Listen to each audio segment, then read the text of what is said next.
Hello friends, welcome back to my channel Sunny Education. Here you will get interesting and joyful learning videos. जो teaching learning process है, इसका educational psychology इसका heart है, दिल।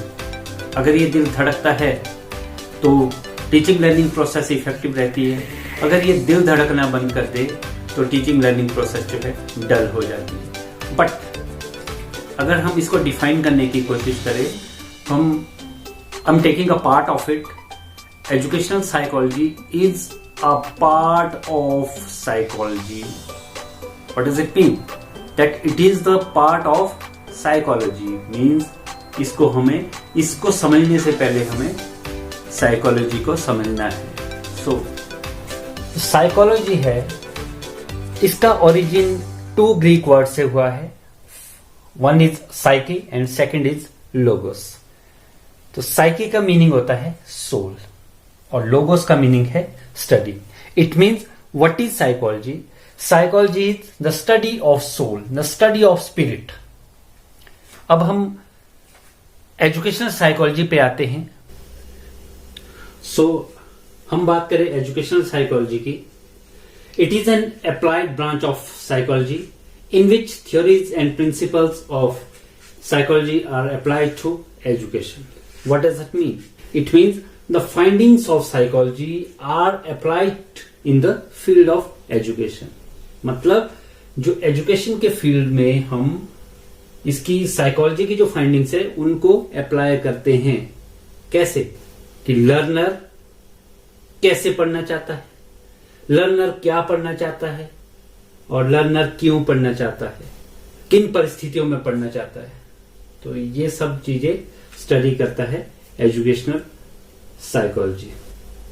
तो इस तरह से अगर हम नेचर की बात करें तो इसका सबसे बड़ा नेचर है, it is an applied science. Means as I told you earlier that the principles of psychology are applied in education. So it is applied science. And it is a natural science too, because it studies the natural potential of or natural human behavior. And third one is scientific approach. We call it education psychology is a scientific approach because it studies the behavior scientifically and developing science. So many scholars and researchers are working on educational psychology. So it is ever developing. It keeps on developing. And it is universal and valid. Means the principles of educational psychology, what the processes it gives to us, the principles of educational psychology, they can be experimented, they can be proved. That's why it is universal and valid. How universal? If it says that the curriculum should be according to the willing, according to the likes, according to the abilities, potential of a student, so it is universally valid. It's not that in a particular area it is true or in another area it is not true. So that's why we call it universal and valid. And then defines cause and effect. Education psychology defines cause and effect.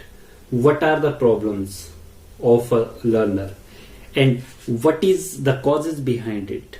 And the next one is education psychology is a positive science. So it works in the field of education and for the betterment of learner, for the betterment of teaching learning process. That's why it's a positive science. And finally, it's a social science because it is working in the society as the learner, teacher, everyone is a part of this society. That's why we call it social science. Now, if we talk about scope of educational psychology, first of all, we'll try to understand what does scope means. Scope is the area of influence, मतलब educational psychology किन किन areas को प्रभावित कर सकता है, किन किन एरियाज में इसका दायरा है, किन एरियाज को ये कवर करता है, दैट इज स्कोप। तो सबसे पहली बात तो लर्नर है, क्योंकि लर्नर जो लर्नर है उस पे ही यह काम करता है कि लर्नर को समझने में हेल्प करता है कि लर्नर क्या चाहता है, कैसा चाहता है और क्या सीखना चाहता है, किस तरह से सीखना चाहता है, किन परिस्थितियों में सीखना चाहता है।